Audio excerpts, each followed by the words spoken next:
semua, kembali lagi bersama saya Gabriela Fantana Bogia. Yang kali ini pada video ini saya menjadi bagian dari kelompok 1 di MK Psikologi Kognitif untuk mengedukasi teman-teman mengenai beberapa materi psikologi kognitif. Nah, di video ini, adapun video ini dibuat untuk memenuhi tugas ujian akhir semester kami di MK Psikologi Kognitif. Tentu saja saya tidak sendirian, saya bersama teman-teman saya, Angel Parengkuan dan Pierre Tarore. Untuk itu, jangan lupa ditonton sampai habis ya. Ada sistem saraf pusat dan neuroscience kognitif. Sistem saraf pusat atau disingkat SSP dan neuroscience kognitif adalah dua bidang yang saling terkait yang berusaha untuk memahami bagaimana otak kita bekerja dan bagaimana otak kita memungkinkan kita untuk berpikir, merasakan, dan bertindak. Sistem saraf pusat terdiri dari otak dan sumsum tulang belakang. Otak adalah organ yang paling kompleks dalam tubuh manusia dan bertanggung jawab atas semua fungsi kognitif termasuk pemikiran, pembelajaran, memori, bahasa, dan emosi. Sedangkan sumsum tulang belakang menghubungkan otak ke seluruh tubuh dan mengirimkan sinyal dari otak ke otot dan organ lainnya. Neuroscience kognitif. Neuroscience kognitif adalah bidang studi yang menggunakan metode ilmiah untuk mempelajari hubungan antara otak dan kognisi. Neuroscience kognitif menggunakan berbagai teknik untuk mempelajari otak, termasuk pencitraan otak, elektrofisiologi, dan psikologi kognitif. Berikut adalah beberapa contoh bagaimana sistem saraf pusat dan neuroscience kognitif dapat membantu kita memahami perilaku manusia dalam kehidupan sehari-hari. Yang pertama yaitu proses kita belajar. Neuroscience kognitif telah membantu kita untuk memahami bahwa belajar adalah proses yang kompleks yang melibatkan banyak area otak yang berbeda. Penelitian telah menunjukkan bahwa pengalaman baru dapat menyebabkan perubahan struktural dan fungsional di otak. Kemudian contoh yang kedua yaitu bagaimana kita mengambil sebuah keputusan. Neuroscience kognitif telah membantu kita untuk memahami bahwa pengambilan keputusan adalah proses yang kompleks yang melibatkan berbagai area otak yang berbeda. Penelitian telah menunjukkan bahwa emosi, motivasi, dan penalaran semuanya memainkan peran dalam pengambilan keputusan. Contoh berikutnya adalah ketika kita merasakan emosi. Neuroscience kognitif telah membantu kita untuk memahami bahwa emosi adalah keadaan kompleks yang melibatkan banyak area otak yang berbeda. Penelitian telah menunjukkan bahwa emosi dipicu oleh rangsangan internal dan eksternal dan bahwa emosi dapat memiliki dampak yang signifikan pada pikiran dan perilaku kita. Jadi, sistem saraf pusat dan neuroscience kognitif adalah bidang yang menarik dan berkembang pesat yang membantu kita untuk memahami bagaimana otak kita bekerja dan bagaimana otak kita memungkinkan kita untuk berpikir, merasakan, dan bertindak. Pemahaman kita tentang otak akan terus berkembang dan penemuan baru dalam neuroscience kognitif memiliki potensi untuk merevolusi cara kita berpikir tentang diri kita sendiri dan dunia di sekitar kita. Saat ini kita akan membahas materi mengenai sensasi, persepsi, dan atensi. Ketiga hal ini merupakan proses fundamental yang saling berkaitan yang membantu kita untuk berinteraksi dengan dunia luar. Nah, yang pertama, apa itu sensasi? Jadi, sensasi ini merupakan proses di mana informasi dari lingkungan kita ditangkap oleh indera kita. Kemudian, informasi ini akan diubah menjadi sinyal dan dikirim ke otak. Contoh sensasi termasuk melihat cahaya, mendengar suara, merasakan bau, merasakan rasa, dan merasakan sentuhan. Berikutnya ada persepsi. Apa itu persepsi? Persepsi adalah proses di mana otak kita menginterpretasikan informasi sensori yang kita terima. Proses ini melibatkan pengorganisasian, pemahaman, dan penafsiran informasi sensori. Dengan kata lain, persepsi adalah bagaimana kita memberi makna pada apa yang kita rasakan. Dan yang terakhir ada atensi. Jadi, atensi ini adalah proses memilih informasi mana yang akan kita fokuskan dan proseskan. Kita tidak dapat memperhatikan semua informasi sensori yang kita terima pada saat yang sama. Jadi, atensi memungkinkan kita untuk menyaring informasi yang relevan dan mengabaikan informasi yang tidak relevan. Nah, ada beberapa contoh yang dapat kita temukan dalam kehidupan sehari-hari ketika sensasi, persepsi, dan atensi ini bekerja sama. Contoh yang pertama misalnya ketika kita melihat secangkir kopi. Saat kita melihat secangkir kopi, maka mata kita akan merasakan cahaya dan warna dari cangkir kopi tersebut. Sehingga otak kita akan menginterpretasikan informasi ini sebagai secangkir kopi. Kemudian kita juga mungkin akan memfokuskan perhatian kita pada aroma kopi atau uap yang naik dari cangkir. Contoh yang kedua ketika kita mendengarkan musik. Telinga pasti akan merasakan gelombang suara. Otak kemudian akan menginterpretasikan ini sebagai informasi bahwa itu adalah musik. Kemudian kita akan memfokuskan perhatian kita pada melodi, ritme, atau lirik lagu. Contoh yang ketiga, ketika kita memakan makanan, lidah pasti akan merasakan rasa makanan. Kemudian otak kita akan menginterpretasikan informasi tersebut sebagai rasa manis, asam, asin, ataupun pahit.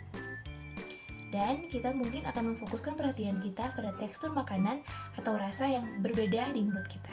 Sensasi, persepsi, dan atensi adalah proses yang kompleks dan penting yang memungkinkan kita untuk mengalami dunia sekitar. Dengan memahami cara kerja proses ini, maka kita dapat lebih menghargai bagaimana otak kita menciptakan realitas kita. Oke, kita langsung masuk ke teori-teori perseptual, teori Gestalt, dan proses pengenalan dalam objek. Teori-teori perseptual terbagi menjadi beberapa jenis persepsi. Yang pertama, persepsi konstruktif, yang menyatakan bahwa persepsi bukanlah representasi langsung dari dunia, melainkan konstruksi aktif yang dibuat oleh otak. Nah, bagaimana sih proses persepsi konstruktif ini? Yang pertama, ada informasi sensorik yang diterima melalui indera. Yang kedua, informasi diteruskan ke otak dan diproses secara kognitif.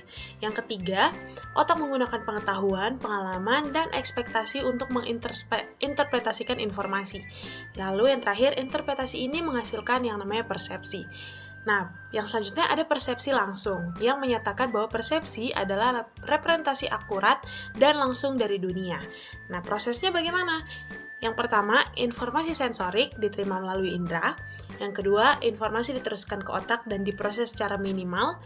Yang ketiga, informasi ini dihasilkan dan menghasilkan persepsi yang merupakan representasi langsung dari stimulus eksternal.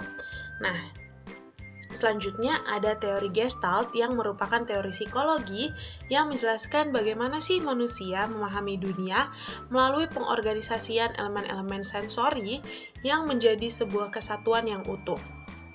Teori Gestalt sendiri memandang persepsi sebagai proses aktif di mana individu mengorganisasikan elemen-elemen sensori yang menjadi suatu keutuhan yang utuh. Dalam psikologi kognitif, proses pengenalan objek mengacu pada rangkaian proses mental yang terjadi saat individu mengenali dan memahami objek di sekitar mereka. Ini melibatkan pemrosesan informasi yang kompleks dari indera, memori, dan proses kognitif lainnya untuk mengidentifikasi dan mengategorikan serta memberikan makna pada objek yang dipersepsikan. Nah, proses pengenalan objek sendiri merupakan bagian penting dari kognisi manusia karena memungkinkan individu untuk berinteraksi dalam lingkungan mereka dengan efektif. Oke, yang selanjutnya ada memori. Memori adalah suatu kemampuan untuk mengkode, menyimpan, mempertahankan, dan mengingat pengalaman masa lalu pada manusia. Secara umum, dapat disimpulkan bahwa memori merupakan suatu proses pengkodean, penyimpanan, dan pemanggilan kembali informasi dari penginderaan yang tersimpan di dalam otak dari waktu ke waktu sesuai dengan kebutuhan. Terdapat 3 model memori, yaitu yang pertama, teori Atkinson-Shiffrin, bagaimana sistem memori beroperasi, berbagai bagian yang membentuk sistem memori, dan bagaimana bagian-bagian tersebut bekerja bersama. Yang kedua ada Craig and Lockhart, teori tingkat pengolahan memori oleh Craig dan Lockhart, menekankan pada kendala pengolahan informasi selama penyandian dan bagaimana hal itu mempengaruhi ingatan.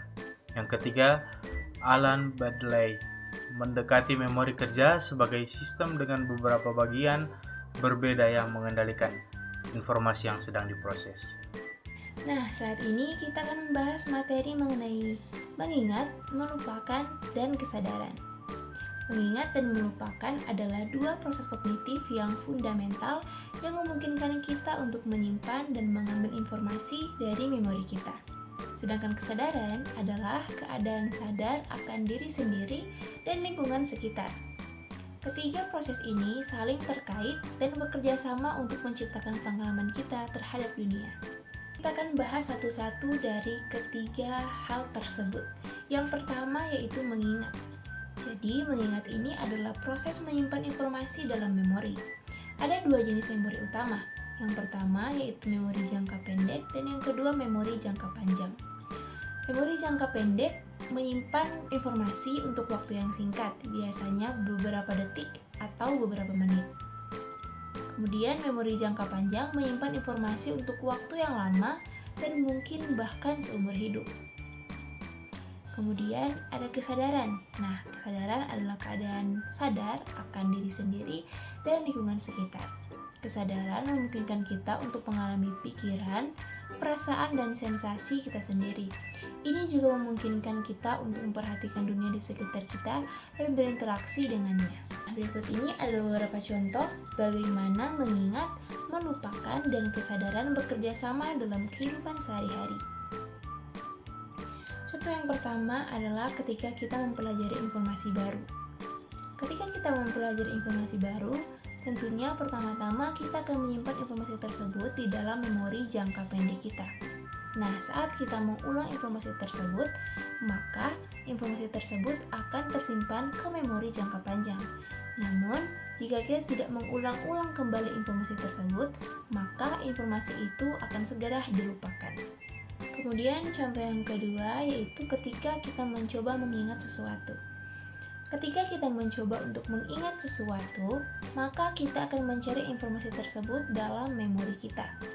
Jika informasi tersebut disimpan dalam memori jangka panjang, kita mungkin akan menemukannya. Namun, jika informasi tersebut telah dilupakan, maka kita tidak akan dapat menemukan informasi tersebut dalam memori kita. Kita lanjut pada representasi pengetahuan, lisan, dan visual.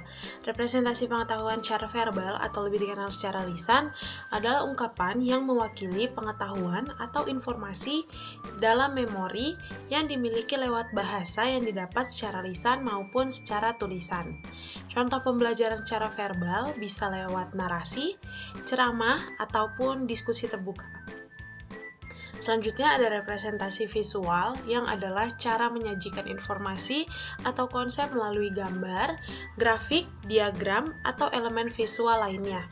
Tujuannya adalah membuat data atau ide dari seseorang menjadi lebih mudah untuk dipahami dan dianalisis oleh pemirsa atau pembelajar. Contoh pembelajaran visual adalah mind map, grafik, diagram, serta infografis. Baik, kita masuk psikologi kognitif dalam bahasa. Dalam teori perkembangan kognitif Piaget dan Vygotsky, terdapat wawasan tentang bagaimana sih anak-anak memahami dan beradaptasi dengan lingkungan mereka. Sementara dalam perkembangan bahasa, terdapat teori nativisme, interaksionisme, dan kognitivisme yang memiliki peran penting dalam memahami proses pemerolehan bahasa individu. Maka dapat disimpulkan psikologi kognitif adalah bidang studi yang luas yang melibatkan pemahaman tentang cara manusia berpikir, belajar, dan memahami dunia di sekitar mereka, dengan dampak yang luas dalam berbagai aspek kehidupan. Kita lanjut pada pembahasan selanjutnya, yaitu kognisi sepanjang kehidupan. Perkembangan kognisi sepanjang rentang kehidupan individu pertama kali dirintis oleh penelitian Jan Piaget dari Swiss dan teori yang dikembangkan oleh Vygotsky dari Rusia. Perkembangan kognitif merujuk pada bagaimana sih pemikiran, kecerdasan, dan proses bahasa mengalami perubahan seiring kematangan seseorang. Perkembangan saraf, perkembangan kemampuan kognitif, dan kognisi selama penuaan menggambarkan betapa pentingnya pemahaman kita tentang bagaimana pemikiran manusia yang berkembang dari bayi hingga usia lanjut. Proses-proses ini tentu saja dipengaruhi oleh faktor-faktor kompleks termasuk interaksi genetik, lingkungan, dan pengalaman hidup. Psikologi kognitif, pembentukan konsep, logika, dan pengambilan keputusan. Pembentukan konsep adalah penggambaran mental, ide atau proses. Konsep didefinisikan dalam ciri-cirinya, di mana ciri-cirinya adalah karakteristik suatu objek atau kejadian yang juga merupakan karakteristik objek atau kejadian lain. Dalam pembentukan konsep, unit yang terlibat adalah salah satu aspek realitas. Dapat berupa entitas, sifat aktivitas, kualitas, dan hubungan. Dapat juga berupa konsep yang terbentuk lebih awal. Logika merupakan cabang filsafat yang bersifat praktis, berpangkal pada penalaran, dan sekaligus juga sebagai dasar filsafat. Logika pada umumnya dibedakan antara logika deduktif dan logika induktif. Perbedaan pokok antara keduanya adalah terletak pada sifat. Kesimpulannya, logika deduktif, sifat kesimpulannya pasti. Sedangkan logika induktif, sifat kesimpulannya boleh jadi atau bersifat kemungkinan. Proses pengambilan keputusan dalam kehidupan sehari-hari seringkali melibatkan dialog dan argumentasi. Pendekatan untuk menguraikan argumen melibatkan identifikasi elemen-elemen struktural utama seperti tuntutan, klarifikasi, dasar kebenaran, dan penyangkalan. Dalam pengambilan keputusan, terdapat berbagai proses yaitu identifikasi masalah, pengembangan alternatif, penilaian terhadap alternatif pemecahan, pemilihan alternatif, pelaksanaan pilihan, pemantauan terhadap pelaksanaan.